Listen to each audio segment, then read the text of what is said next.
शेर और चतुर खरगोश। किसी घने वन में एक बहुत बड़ा शेर रहता था। वह रोज़ शिकार पर निकलता और एक नहीं दो नहीं कई कई जानवरों का काम तमाम कर देता। जंगल के जानवर उससे डरने लगे कि अगर शेर इसी तरह शिकार करता रहा तो एक दिन ऐसा आएगा कि जंगल में कोई भी जानवर नहीं बचेगा। सारे जंगल में सनसनी फैल गई। शेर को रोकने के लिए कोई न कोई उपाय करना ज़रूरी था। एक दिन जंगल के सारे जानवर इकट्ठा हुए और इस प्रश्न पर विचार करने लगे। अंत में उन्होंने तय किया कि वे सब शेर के पास जाकर उनसे इस बारे में बात करें। दूसरे दिन जानवरों का एक दल शेर के पास पहुंचा। उनको अपनी ओर आता देख शेर घबरा गया और उसने गरज कर पूछा, क्या बात है, तुम सब यहाँ क्यों आ रहे हो? जानवर दल के नेता ने कहा, महाराज, हम आपके पास निवेदन करने आए हैं। आप राजा हैं और हम आपकी प्रजा। जब आप शिकार करने निकलते हैं तो बहुत जानवर मार डालते हैं। आप सबको खा भी नहीं पाते। इस तरह से हमारी संख्या कम होती जा रही है। अगर ऐसा ही होता रहा तो कुछ ही दिनों में जंगल में आपके सिवाय और कोई भी नहीं बचेगा। प्रजा के बिना राजा भी कैसे रह सकता है? यदि हम सभी मर जाएंगे तो आप भी राजा नहीं रहेंगे। हम चाहते हैं कि आप सदा हमारे राजा बने रहें। आपसे हमारी विनती है कि आप अपने घर पर ही रहा करें। हर रोज़ स्वयं आपके खाने के लिए एक जानवर भेज दिया करेंगे। इस तरह से राजा और प्रजा दोनों ही चैन से रह सकेगी। राजा को लगा कि जानवरों की बात में सच्चाई है। उसने पल भर सोचा, फिर बोला, अच्छी बात है, मैं तुम्हारे सुझाव को मान लेता हूँ, लेकिन याद रखना, अगर किसी भी दिन तुमने मेरे खाने के लिए पूरा भोजन नहीं भेजा तो मैं जितने जानवर चाहूँगा मार डालूँगा। जानवरों के पास तो और कोई चारा था नहीं, इसलिए उन्होंने शेर की शर्त मान ली और अपने अपने घर चले गए। उस दिन से हर रोज़ शेर के खाने के लिए एक जानवर भेजा जाने लगा। इसके लिए जंगल में रहने वाले सब जानवरों में से एक एक जानवर बारी बारी से चुना जाता था। कुछ दिन बाद खरगोशों की बारी भी आ गई। शेर के भोजन के लिए एक नन्हे से खरगोश को चुना गया। वह खरगोश जितना छोटा था उतना ही चतुर भी था। उसने सोचा, बेकार में शेर के हाथों मरना मूर्खता है। अपनी जान बचाने का कोई ना कोई उपाय अवश्य करना चाहिए और हो सके तो कोई ऐसी तरकीब ढूंढनी चाहिए जिससे सभी को इस मुसीबत से सदा के लिए छुटकारा मिल जाए। आखिर उसने एक तरकीब सोच ही निकाली। खरगोश धीरे धीरे आराम से शेर के घर की ओर चल पड़ा। जब वह शेर के पास पहुंचा तो बहुत देर हो चुकी थी। भूख के मारे शेर का बुरा हाल हो रहा था। जब उसने सिर्फ एक छोटे से खरगोश को अपनी ओर आते देखा तो गुस्से से बौखला उठा और गरज कर बोला, किसने तुम्हें भेजा है? एक तो पिद्दी जैसे हो, दूसरे इतनी देर से आ रहे हो। जिन बेवकूफ़ों ने तुम्हें भेजा है मैं उन सबको ठीक करूँगा। एक एक का काम तमाम न किया तो मेरा नाम भी शेर नहीं।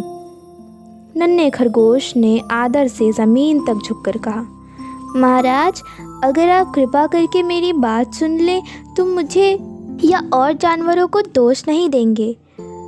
वे तो जानते थे कि एक छोटा सा खरगोश आपके भोजन के लिए पूरा नहीं पड़ेगा, इसलिए उन्होंने 6 खरगोश भेजे थे। लेकिन रास्ते में हमें एक और शेर मिल गया। उसने 5 खरगोशों को मारकर खा लिया। ये सुनते ही शेर दहाड़ कर बोला, क्या कहा? दूसरा शेर? कौन है वह? तुमने उसे कहाँ देखा? महाराज, वह तो बहुत ही बड़ा शेर है, खरगोश ने कहा। वह ज़मीन के अंदर बनी एक बड़ी गुफा में से निकला था। वह तो मुझे भी मारने जा रहा था, पर मैंने उससे कहा, सरकार, आपको पता नहीं आपने क्या अंधेर कर दिया है। हम सब अपने महाराज के भोजन के लिए जा रहे थे, लेकिन आपने उनका सारा खाना खा लिया है। हमारे महाराज ऐसी बातें सहन नहीं करेंगे। वे ज़रूर ही यहाँ आकर आपको मार डालेंगे। इस पर उसने पूछा, कौन है तुम्हारा राजा? मैंने जवाब दिया, हमारा राजा जंगल का सबसे बड़ा शेर है। महाराज, मेरे ऐसा कहते ही वह गुस्से से लाल पीला होकर बोला, बेवकूफ़, इस जंगल का राजा सिर्फ मैं हूँ। यहाँ सब जानवर मेरी प्रजा हैं। मैं उनके साथ जैसा चाहूँ वैसा कर सकता हूँ। जिस मूर्ख को तुम अपना राजा कहते हो, उस चोर को मेरे सामने हाजिर करो। मैं उससे बताऊँगा कि असली राजा कौन है। महाराज, इतना कहकर उस शेर ने आपको लिवाने के लिए मुझे यहाँ भेज दिया। खरगोश की बात सुनकर शेर को बड़ा गुस्सा आया और वह बार बार गरजने लगा। उसकी भयानक गरज से सारा जंगल दहलने लगा। मुझे फौरन उस मूर्ख का पता बताओ, शेर ने दहाड़ कर कहा। जब तक मैं उसे जान से न मार दूंगा, मुझे चैन नहीं मिलेगा। बहुत अच्छा महाराज, खरगोश ने कहा। मौत ही उस दुष्ट की सज़ा है। अगर मैं और बड़ा और मजबूत होता तो मैं खुद ही उसके टुकड़े टुकड़े कर देता। चलो रास्ता दिखाओ, शेर ने कहा। फौरन बताओ किधर चलना है। इधर आइए महाराज, इधर। खरगोश रास्ता दिखाते हुए शेर को एक कुएं के पास ले गया और बोला, महाराज, वह दुष्ट शेर ज़मीन के नीचे किले में रहता है। ज़रा सावधान रहिएगा, किले में छुपा दुश्मन खतरनाक होता है। मैं उससे निपट लूँगा, शेर ने कहा। तुम यह बताओ कि वह है कहाँ। पहले जब मैंने उसे देखा था तब तो वो यहीं बाहर खड़ा था। लगता है आपको आता देखकर वह किले में घुस गया। आइए मैं आपको दिखाता हूँ।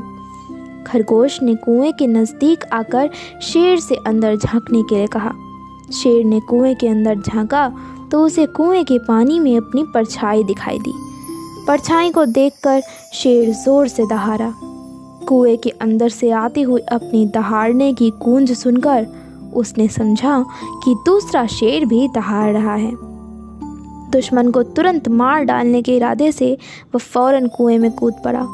कूदते ही पहले तो वह कुएं की दीवार से टकराया, फिर धड़ाम से पानी में गिरा और डूबकर मर गया। इस तरह चतुराई से शेर से छुट्टी पाकर नन्हा खरगोश घर लौटा।